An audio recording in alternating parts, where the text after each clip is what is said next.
श्री शिवप्रतिष्ठानची संस्था सत्ताकारण, अर्थकारण, राजकारण या सर्वापासून दूर राहून किंवा ते बाजूला टाकून देऊन केवळ देश देव धर्मासाठीच शिवछत्रपतींच्या अंतःकरणाची, वृत्तीची, प्रवृत्तीची, मनस्थितीची, ध्येयवादाची, इच्छाकांक्षेची, कार्यकर्तृत्वाची, ध्येय धोरणाची, देशासाठी जगावं आणि मरावं आणि जगण्या मनात आनंद मानावा आणि मृत्यूसमी यम प्राण घेऊन जाण्यासाठी आला असताना थांब जरा एक क्षण, मला देवाला प्रार्थना करायची की भगवंता या मायभूमीचे पांग फेडण्यासाठी पुनर्पी हिच्याच उदरात मला 9 महिने 9 दिवसानंतर जन्माला घाल बरं का, असं सांगणारी निष्ठावंतांची, देशभक्तांची, धर्मभक्तांची, जातिवंत शिवचरणच्या पायकांची पिढी उत्पन्न करावी यासाठी काम करणारी संस्था आहे. अनेक कार्यक्रम उपक्रमाद्वारे हे न बोलता काम करण्याची पद्धत आहे आपली. आज तुमच्यासमोर बोलणार आहे, पण बोलावं तितकं थोडं आहे. बोलणे जाते विरोनी, अमर राहे सत्कृती. बोलणं हा काही आपला स्वभाव नाही. बोलण्यापेक्षा कृती जास्त प्रभावी. गड्यानो, ज्याला आपण आता भारत म्हणतोय ना, ते राष्ट्र अति अति अति अति अति प्राचीन आहे. आपण एक आरती म्हणतो, ती आरती सगळ्यांची पाठ आहे. पांडुरंगाची आरती गणपतीच्या दिवसात हर एक घरी म्हणली जाते, नवरात्रात म्हणली जाते. युगे 28 विटेवरी उभा, वामांगी रखुमाई दिसे दिव्य शोभा, पुंडलिकाचे भेटी परब्रह्मालेगा, चरणी बाहे भीमा उद्धरी जग म्हणतो. अर्थाकडे लक्षही देत नाही आपण. युगे 28 हा करकटावरती ठेवून चंद्रभागेच्या काठी समचरण नासागरी दृष्टी भक्तांच्या काजासाठी हा परमात्मा परब्रह्म विठ्ठल रूप घेऊन उभा आहे. त्याला किती दिवस झाले? 28 युग झाली. आता युग म्हणजे काय? आपल्याला सेकंद, मिनिट, तास, दिवस, आठवडा, महिना, वर्ष, शतक, सहस्र कळतं. पण जगाला कालमापन पद्धती, अंकमापन पद्धती भारतीयांनी दिलेली आहे, हिंदूंनी दिलेली आहे. अति प्राचीन आहे ती पद्धत. दशमान पद्धती आपण दिली जगाला. नवे जगात जे काही आहे ना, त्याचा मूळ आधार आपण आहोत. पण याचं ज्ञान आपल्याला नसल्यामुळे मूर्खासारखं आपण बोलतो की ते शोध लागले. शोध आधीच लागलेले आहेत. एक युग म्हणजे 5000 वर्ष. युगे 28. विठ्ठलाचा चंद्रभागेच्या काठी मुक्काम जर 28 युगापासून असेल तर त्याचा अर्थच मुळी त्यांची जी भक्ताची परंपरा आहे, म्हणजे तुम्हाला हिंदू समाजाची परंपरा आहे, ती 28 युगांची आहे. म्हणजे हा समाज 28 युग, आपण भक्त आणि तो भगवंत, हा नातेगोत संबंध 28 युगांचा आहे. तुमचा आमचा जीवन प्रवाह 28 युगांचा आहे. एक युग म्हणजे 5000, 28 पंचे 40, 1,40,000 वर्षाची परंपरा असलेला देश आहे. अतिप्राचीन. या देशाची भूमी जिला आपण म्हणतो, ती भूमी किती? आत्ता तिकिटावरती जी आपण दाखवतोय, पोस्टाच्या तिकिटावरती भारताचं चित्र काढतात, ते चित्र ही आपली भूमी नाही आहे. त्याच्यापेक्षा फार विशाल, विलक्षण मोठी ही भारत नावाची भूमी आहे. आत्ता आपण त्याला इंग्रजांनी आपल्या माथी मारलेलं नाव इंडिया आणि जातीवाद जातीवाद म्हणून नपुसकपणाच्या वृत्तीने वास्तविक अर्थ पत्करला तो चांगला आहे. भारत हे नाव आपण पत्करलं, हिंदुस्थान पत्करलं नाही. आपले शत्रू आपल्याला हिंदुस्थान म्हणतात, पण आपण मात्र भारत म्हणतो. कारण काय दुर्दैवच आहे मुळी. भारत हा शब्द आपण पत्करला, तो काही वाईट नाही, चांगला आहे. तो संस्कृत शब्द. भा म्हणजे तेज, एकाक्षरी शब्द आहे. आणि रथ म्हणजे रम्माण झालेला, तल्लीन झालेला, पूर्ण बुडलेला, एकरूप झालेला, तेजात, तेजस्वितेत, द्युतिमानतेत, एकरूप, एकतान, एकमय, एकजीव झालेला असा जो तो भारत म्हणजे तुम्ही आणि मी. पण या देशाला आणखीनही नाव आहेत. भारत, भरतवर्ष, भरतखंड, जम्बूद्वीप, आर्यावर्त, मोक्षभूमी, धर्मभूमी, यज्ञभूमी, देवभूमी, अवतारभूमी, हिंदुस्थान, इंडिया, ही सगळी नावं जरी आपल्याला इतिहासाच्या ओघात ठाऊक असली तरी ह्या नावात भूमीचा नेमका उल्लेख होत नाही, पण त्याचा उल्लेख करणारे ग्रंथ आहेत.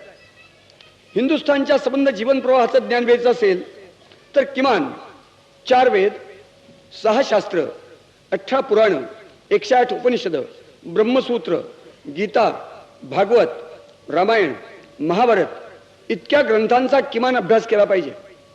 आता या सगळ्या उच्चारलेल्या ग्रंथांच्या पैकी ज्याला आपण पुराण म्हणतो, तो पुराण हा शब्द म्हणजे काहीतरी चांदोबा मासिकातल्या भाकड कथा तसं काहीतरी आहे अशी मूर्ख कल्पना विद्वान म्हणणाऱ्या माणसांच्या पासून ते माझ्यासारख्या फालतूक माणसापर्यंत सगळ्या खुल्या लोकांची कल्पना आहे. तसं नाही आहे. पुराण हा संस्कृत शब्द आहे. तो अतिप्राचीन अतिप्राचीन अतिप्राचीन अतिप्राचीन अशा इतिहासाचा निदर्शक आहे. किती प्राचीन तर 1,40,000 वर्षांचा इतिहास ज्याच्यात आहे असा ते 18 खंड आहेत. इतिहासाचे खंड आहेत, ते अतिप्राचीन इतिहासाचे खंड आहेत. मी म्हणतो की जे जे परकीय ते चांगलं इम्पोर्टेड. आजकाल दुकान निघाली बघा की एकाच ठिकाणी सगळ्या इम्पोर्टेड वस्तू घेऊन देशाची माती करण्याची संधी सोडू नका. असतात पाट्या.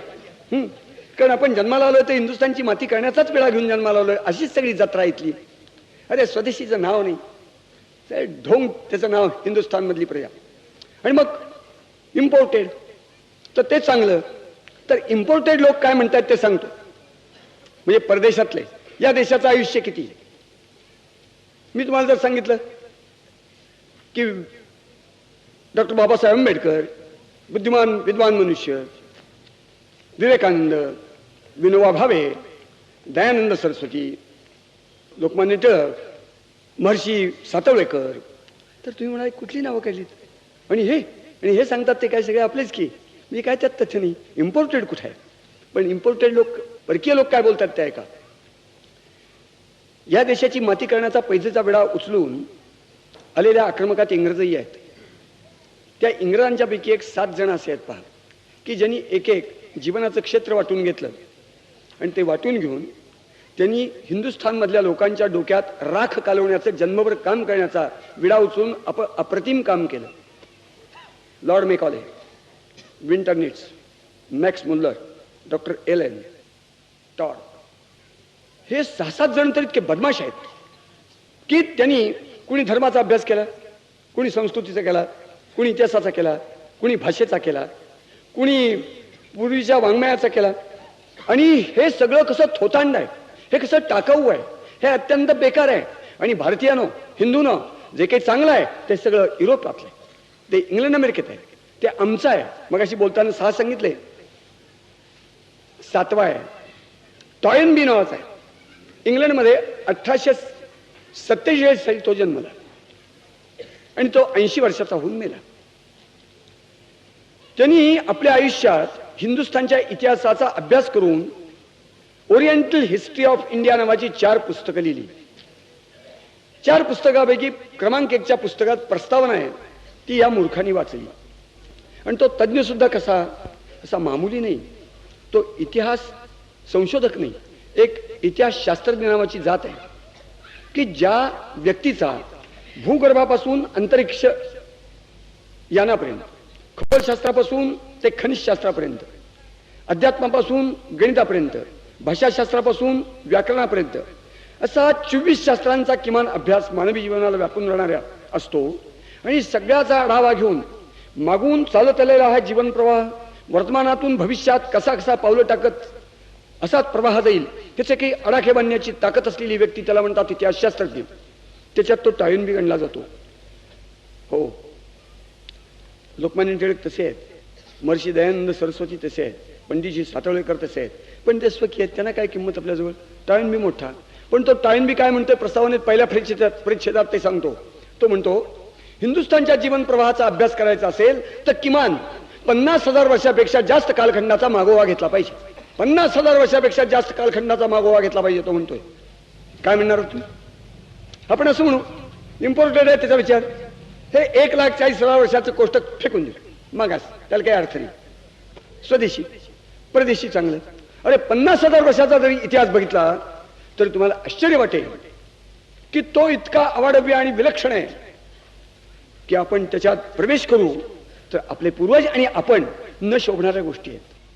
इतकी दुर्दैवी स्थित्यंतर आपल्यात घडलीत. आणि अशा अवस्थेतला हिंदुस्थान 55 वर्षापूर्वी आपण स्वतंत्र झालो. हो, गोष्ट अशी की त्याच्यात ते जे मी सांगितले 18 पुराण, तो ताळंबी आहे, ते सत्य पुराण ग्रंथ आहे, इतिहास ग्रंथ आहे, तो मानतो. आमच्या इथली शाणी खतरावळ मानत नाही कुणी, कारण खरकट उष्ट खाऊन जगलेली कावळी कुत्री आहे ती, त्यात काही तथ्य नाही आहे. अगदी सरसकट कोणाचे उच्चार करत नाही, दुर्दैव आहे ते. तर त्या पुराण ग्रंथात पहिला क्रमांक 1चा इतिहास ग्रंथ आहे, त्याचं नाव आहे विष्णू पुराण. हिंदुस्थानच्या जीवन इतिहासाचा पहिला इतिहास खंड विष्णू पुराण आहे. ते सूत्ररूपाने लिहिलेले आहेत. जसं बीजगणितामध्ये a+b bracket square equal to a² + 2ab + b², सूत्ररूपाने गणितातलं थोडंसं काही थोडंसं विस्तार करून सांगता येतं. आपले ऋषी मुनी अत्यंत बुद्धिमान प्रगल्भ बुद्धिमत्तेचे त्यांनी इतिहास सुद्धा असा सूत्रबद्ध लिहून ठेवलेला आहे. तर त्याच्यात पहिला श्लोक आहे, तर तो त्याचा जो कर्ता आहे, कोणी ऋषी आपल्या नावासाठी, मोठेपणासाठी, थोबारासाठी, सत्कारासाठी हपापलेली माणसं नाही आहेत. येथे परोपकाराय युगे देवाने निर्मिता, भगवंताच्या सारखं संबंध विश्वाच्या कल्याणासाठी जगणारी ही मोठी माणसं होती. आपलं नाव त्यांनी कधी घातलं नाही. तर त्यांनी त्यात उल्लेख असा केलाय की उत्तरम्यत समुद्रस्य हिमाद्रे शैव दक्षिणम वर्षम तत् भारतम नाम भारती यत्र संतती, की उत्तरेला हिमालय आणि दक्षिणेला हिंदू महासागर, ज्याला हिंदी महासागर आपण चुकून म्हणतो, या प्रचंड भूभागात पसरलेला हा जो विस्तीर्ण भूप्रदेश, भूगोलाचा भाग, त्याचं नाव आहे भारत. आणि त्याच्यात राहणारी प्रजा आहे ती आहे भारतीय. 6 शास्त्र आहेत. एकूण 6 विचारसरणीपेक्षा जास्त विचारसरणी जगात असू शकत नाही असे आपले पूर्वज म्हणले, आणि ते काळाच्या ओघात सत्य ठरलेलं आहे. तर त्याला बृहस्पत्यशास्त्र नावाची एक विचारसरणी आहे. तर तो बृहस्पती पहिला श्लोक लिहितो की ही विचारसरणी मी ज्या देशात राहतो त्या देशात जी मी सांगतोय त्या देशाच्या सीमा कोणत्या आहेत. तर तो म्हणतो हिमालयात समारभ्य यावत हिंदू सरोवरम तद्दैव निर्णम देशम हिंदुस्थानम प्रचक्षते. अगदी तीच व्याख्या वेगळ्या शब्दात त्यांनी केलेली आहे की हिमालयापासून प्रारंभ करून दक्षिणेला समुद्रापर्यंत आणि दक्षिणेला समुद्रापासून प्रारंभ करून उत्तरेला हिमालयापर्यंत. जर कंपासच्या कर्कटकात किंवा कंपासमध्ये अंतर घेऊन पृथ्वीच्या भूपृष्ठावरती हिमालयाचा मध्य धरून एक मोठं परिवलय म्हणजे एक वर्तुळ काढलं तर त्या वर्तुळात जो भूभाग येतो त्याचं नाव आहे भारत, त्याचं नाव आहे हिंदुस्थान. हे हिंदुस्थान नाव आपल्याला कुणी दिलेलं नाहीये, ते आपलं जन्मताच असलेलं नाव आहे. आता तो जे बृहस्पत्यशास्त्र आहे त्याच्या कालासंबंधी तो मॅक्स मुल्लर, की ज्यांनी अथांग द्वेषच केला मॅक्स मुल्लर, तर तो म्हणतो की हे शास्त्र किमान 11,000 वर्षापूर्वी हा ग्रंथ लिहिला गेला असला पाहिजे. किमान 11,000 वर्षापूर्वी. इतक्या प्राचीन काळापासून या देशाला हिंदुस्थान म्हणत होते. तर ह्या सगळ्या त्यांनी सांगितलेल्या व्याख्येत आणि आता पोस्टाच्या तिकिटावरती असलेल्या भारत हिंदुस्थान त्याचं चित्र, ह्याच्यात महद अंतर आहे. किती अंतर आहे? 1/3 शिल्लक आहे. आपण ज्याला आपण जपान म्हणतो ना, तो तुमचा आमचा भाग आहे, त्याचं मूळ नाव आहे जयपान. ज्याला चीन म्हणतो तो पूर्ण चीन. चीन हा शब्दच मुळी संस्कृत शब्द आहे. पीतवर्ण हा त्याचा अर्थ आहे. पीतवर्णाची भूमी, त्याचं नाव चीन, म्हणजे पीतवर्ण भूमी. हा पूर्ण भाग तुमचा आमचा आहे. महाभारतकालीन युधिष्ठिरांना अभिषेक झाल्यानंतर हो हिंदुस्थानच्या त्या सर्वश्रेष्ठ जगाच्या सम्राटाला मानवंदना देऊन आपला आहेर अर्पण करण्यासाठी, नजराणा देण्यासाठी चीन मधले राजे समूहाने इथं आलेले होते. महाभारतवाचा मराठवाडा पब्लिशिंग हाऊसनी प्रकाशित केलेले 10 वर्षापूर्वीचे खंड आहेत, त्याच्यात वाचा. मी वाचलंय ते बोलतो. ज्याला आपण जावा, सुमात्रा, मलाया, बोर्निओ, फिलिपाईन्स, बाली बेट, इंडोनेशिया, ब्रह्मदेश, श्रीलंका. अरे ब्रह्मदेश, श्रीलंका हे तर नावात अजून शिल्लक आहेत. स्पष्ट आहे तो तुमचा आमचा भाग होता. हे सगळे प्रदेश आज बाली बेट जे आहे ते 4.5 लक्ष लोक हिंदू राहतात तिथं, आणि 100% हिंदू असलेला तो देश आहे. आजही एक मोठं बेट आहे बाली देश. ज्याला आपण लखनऊ मालदीव म्हणतो ती तुमची आमची बेट आहे, आज तुमच्या आमच्यातनं गेली ती. ज्याला तिबेट म्हणतो त्याचं मूळचं नाव आहे त्रिविष्टप, म्हणजे देवभूमी. तो देवलोकाला गेला म्हणजे पूर्ण आयुष्याचं कर्तव्य करून 75 वर्षानंतर तो देवलोकाला गेला म्हणजे देहविसर्जन करण्यासाठी शांत निवांत वातावरणात भगवंताचं अनुसंधान साधण्यासाठी तपश्चर्या करायला तो निघून गेला. घरात राहून सडत कुदत कुठल्या तरी डॉक्टरच्याकडनं सगळ्या इंद्रियात नळा खपसून घेऊन मरणारी तुमची आमची जात नव्हती. 75 वर्ष झालं देवलोकाला जायचं म्हणजे तिबेटात जायचं, हिमालयाच्या पलीकडे जायचं असा त्याचा अर्थ आहे. आता अरबस्थान, अरे अरब हा शब्द घोडा संस्कृत शब्द आहे. अरब म्हणजे घोडा. तुर्कस्तान क वरती रफार नाही, तुरग स्थान, तुरग अरब म्हणजे घोडा हा संस्कृत शब्द आहे.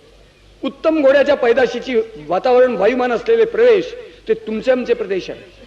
महाभारतकालीन युद्धात तिथनं घोडे आलेले आहेत, त्याचे उल्लेख आहेत त्याच्यात. इराण, त्याचं मूळ नाव आहे आर्याण, इराक, हे प्रदेश तुमचे आमचे आहेत. हे सगळे गेले. ज्याला आपण काश्मीर म्हणतो ते कश्यपपूर आहे. लखनौ म्हणतो त्याचं मूळ नाव लवपूर आहे.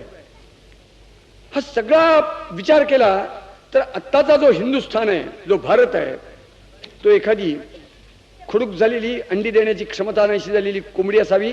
अंगावरची लव झडून जाती, पिसं गळून पडायला लागलीत आणि कुठल्या खटकाच्या शत्रूखाली मान तुटून कुठल्या टोणग्याच्या पोटात जाऊन त्याचा तळेराम गार काढण्याचं दुर्भाग्य तिला लाभणार आहे हे जिला ठाऊक नाही. अशा एखाद्या कोंबडीसारखं दुर्दैवी मी वर्णन करतोय. अत्यंत दुःखदायक चित्र आपण त्या पोस्टाच्या तिकिटावरती छापतोय. जगातलं कुठलंही राष्ट्र आपल्या तिकिटावरती आमच्या देशाच्या सीमा अशा होत्या, या भविष्यात पुरावा असो नाही म्हणून काही छापत नाहीत. आपण करंट आहोत, आपण छापतो.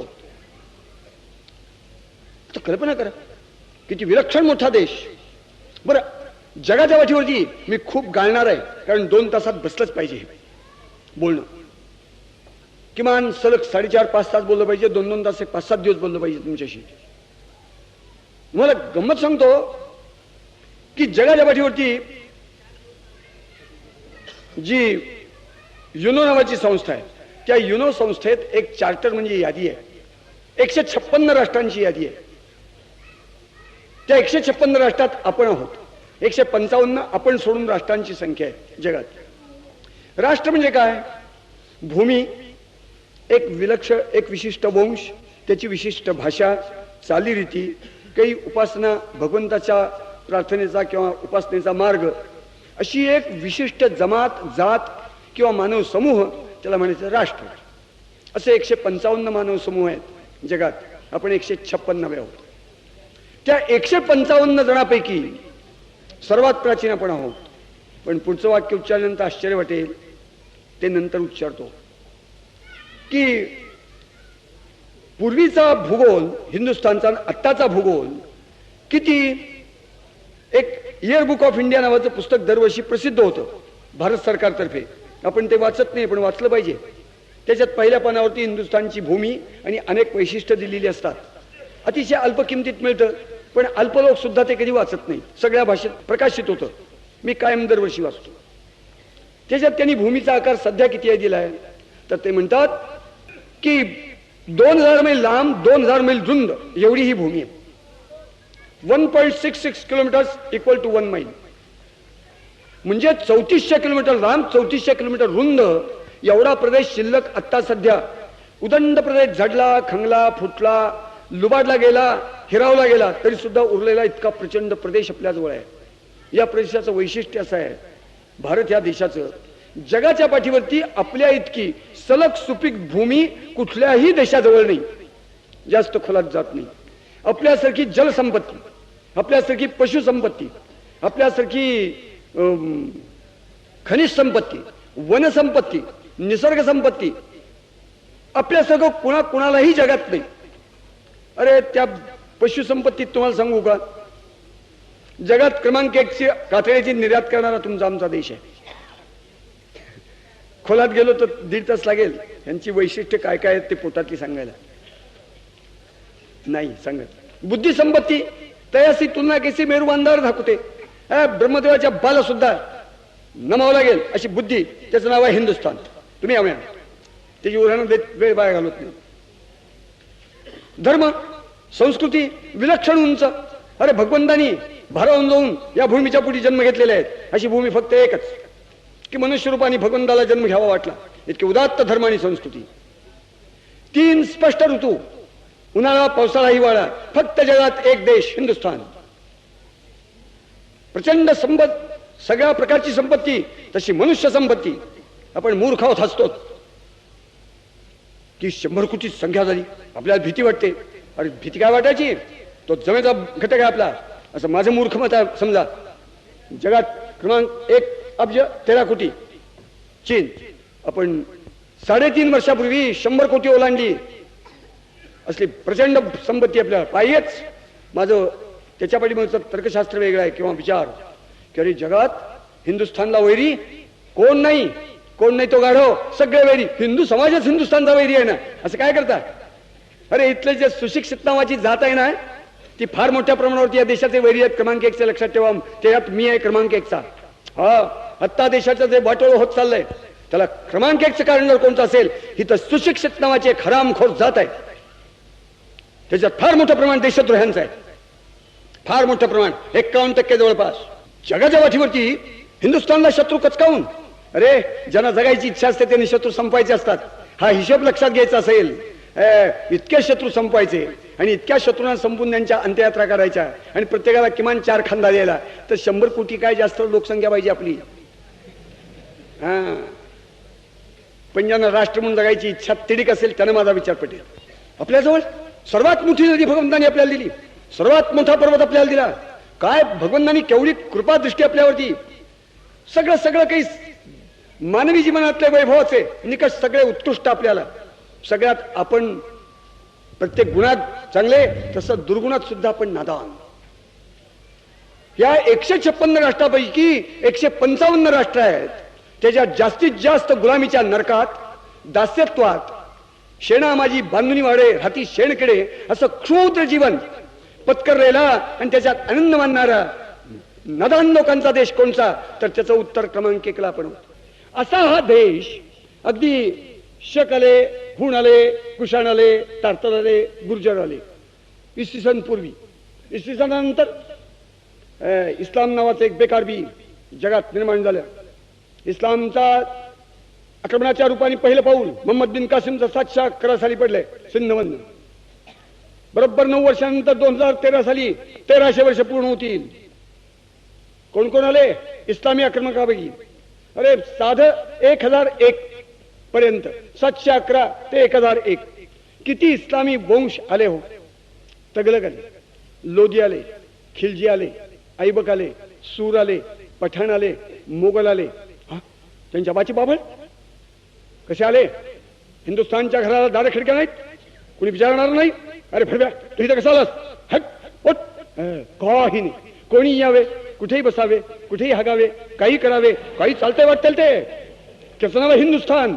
कारण आपण मानवतेचे पुजारी ना, आपण मानवतेचे पुजारी. अरे नालायक नादान जात आहे आपली. काय माणसं आहोत काय? काही वेळेला असं वाटतं की माझ्यासारखी कार्टी या भारतमाते या पुढची जन्माला आली, हे तिचे संतान आहेत का सर्प आहेत? इतक्या लायकीचे तुम्ही आहो. पुढे सांगतो ना काय लायकीचे होते. 1001 ते पुढं आत्तापर्यंत थोडा इतिहास पहा, अगदी ढोबळ इतिहास पहा. तुम्ही तयार असाल तर कधी पुढच्या वर्षी ओळीने 15-20 मिनिट 2-2 तास बोलायला येतो तुमच्या इथं. पण इतका आयुष्यातला वेळ बोलण्यात घालवण्यात काम करूया असं वाटतं. तुम्ही 1001 ते 1030, अरे हे 30 वर्षात त्या अरबस्तान मध्ये एक गझनी नावाचं गाव, तिथे एक मोहम्मद नावाचा कोणी मनुष्य, इस्लाम धर्माचा पंथाचा काय असेल ते, त्याच्या पोटात कळी की काफर ते ठार मारलेच पाहिजेत. कारण अल्लाला, कुराणाला, पैगंबराला जे मानत नाहीत ते जगण्याला लायक नाहीत. हा कुराणाचा पहिला संदेश आहे. पण 1300 वर्ष झाली आपण कधी कुराण वाचत नाही. कुराण वाचा म्हणजे मुसलमान आपले बंधू कसे आहेत ते ताबडतोब कळेल तुम्हाला. अरे कवडी इतकी अक्कल नाही त्याचं नाव हिंदू. काही अक्कल ज्याला नसते त्याचं नाव काय हो, त्याला काय म्हणतात ते हिंदू. इतक्या लायकीचे लोक होतो. तर झालं त्या 30 वर्षात तो मोहम्मद गजनी त्या सोमनाथाचं मंदिर म्हणजे 12 ज्योतिर्लिंगापैकी मंदिर. 12 ज्योतिर्लिंग म्हणजे तुमच्या आमच्या काळजातली अत्यंत आदराची स्थानं, ज्याची यात्रा केल्याशिवाय या देहात मनुष्य जन्माचं सार्थक होत नाही मानणार आहोत मी आम्ही सगळा हिंदू समाज. किती नालायक असू. अरे 1001 ते 1030 तो फक्त 17 वेळा आला. पहिल्या वेळेला आला त्यावेळेला आपल्या मराठवाड्यात असा एक भाग आहे महाराष्ट्रात तसा अनहिलवाडा म्हणून एक 2-3 जिल्ह्याचा भाग आहे गुजरातील. त्या अनहिलवाड्याचा एक राजा होता, त्याचं नाव आहे अनिरुद्ध सिंह. अनिरुद्ध सिंह त्याला आडवा गेला. तो मोहम्मद गजनी आला म्हणजे किती अंतरावरून आला, 1000-1200 मैलावरून आला, किलोमीटर 1.5 रेताळ वाळवंड तोडत आला. त्याच्या पोटात काय तिडीक असेल ती बघा. ते शत्रू आहेत पण त्यांची तिडीक सुद्धा लक्षात घेतली पाहिजे. आला, झाला झगडा झाला, उभ्या मैदानात झगडा झाला. झालं काय, रक्तबंबाळ झाला. ह्याचे हजारो सैनिक मेले. पराभव स्पष्ट दिसायला लागला. लढून रणांगणावरती मूर्खाचं मरण पत्करण्यापेक्षा जाऊया, परत ताकद बांधूया आणि हा जो किडका साप आपल्यावरती चालून आलाय त्याची माती करूया म्हणून तो वनात पळून गेला. त्याला काही दोष देण्यात अर्थ नाही. तो वागला, तो मुत्सद्दी पाऊल आहे, ठीक आहे. परत तो मोहम्मद गजनी 1003 साली आला. 1003 साली आला ते पहिल्यापेक्षा 1.5 सेना घेऊन आला. पहिल्यांदा 20,000 आणली होती, नंतर 30,000 आणली. कारण त्याला ठोक होतं, तो मुत्सद्दी आहे, ते धूर्त आहेत, फार धूर्त आहेत. मुसलमानांच्या इतकी धूर्त जात नाही बघा. तर गंमत अशी की एकदा आला तो आपल्या अंगावरती. मी हे उदाहरण सांगतोय किंवा इतिहास सांगतोय. हिंदू स्वभाव फार प्राचीन काळापासून आतापर्यंत बदललेला नाही. ज्याला अक्कल नसते असाच तो प्रवाह आहे. तर झालं कसं की पहिल्यांदा आला, ठीक आहे, का बरं आला, काहीच दोष नाही. लांडग्यानी बकऱ्याला का मारलं, कोळ्यानी माशीला का मारलं, उंदराला बोक्यानी का खाल्लं, त्याचं काही एक कारण नाही. ते दुबळे आहेत म्हणून खाल्लं. तो का अंगावरती आला, काही कारण नाही. एकदा आला तो असं म्हणला नाही, हा हरामखोर भडवा आला, त्याची येण्याची वाट बघत नाही, तयारी करतो आणि हा साप ज्या वारुळात आला त्या वारुळात जाऊन चाळून मारून टाकतो, असं तो म्हणला नाही. कारण तो हिंदू आहे. तो म्हणला नाही. मग तो वाट बघत बसला त्याची. तो 1.5 वर्षानंतर आला. 1.5 वर्षानंतर आल्यानंतर झगडा झाला, मेला. बरं, हा अनिरुद्ध सिंह आहे, तो काही नपुसक नाही, तो पुरुष आहे, हिम्मतवान राजा आहे. तो पराभूत झाला असेल पण तो बावळट नाही आहे. त्याला पोरं आहेत, पोरांना पोरं झाली, पण त्याच्या रक्तगटातल्या पुढच्या प्रजेपैकी कुणालाही असं वाटलं नाही की हा किडका मोहम्मद गजनी 17 वेळा भडवा आमच्या देवावरती धर्मावरती अत्याचार करायला आला.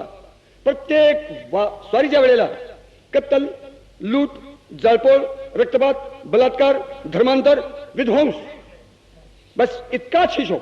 इस्लामला ह्याच्यापेक्षा दुसरा हिशोब नाही आहे. इस्लामचा जगातला सगळा इतिहास असाच आहे.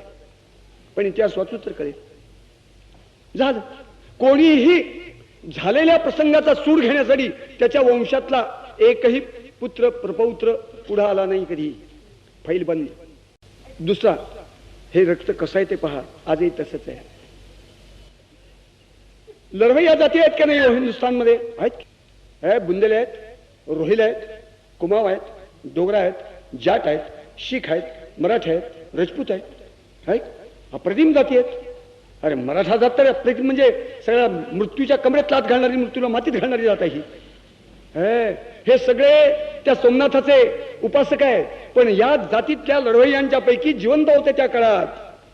कुणालाही असं वाटलं नाही की अरे आपलं दैवत, आपला प्राण, आपलं शक्तीपीठ, आपलं ज्योतिर्लिंग, आपला देव हे फडवे मारतायत, जाळून टाकतायत, लुटतायत, याचा सूड घ्यायला गेलं पाहिजे, याची माती करायला पण गेलं पाहिजे. देशातल्या देशात जाण्याची सुद्धा तिथल्या लढवय्या जातीतल्या लोकांना इच्छा झाली नाही.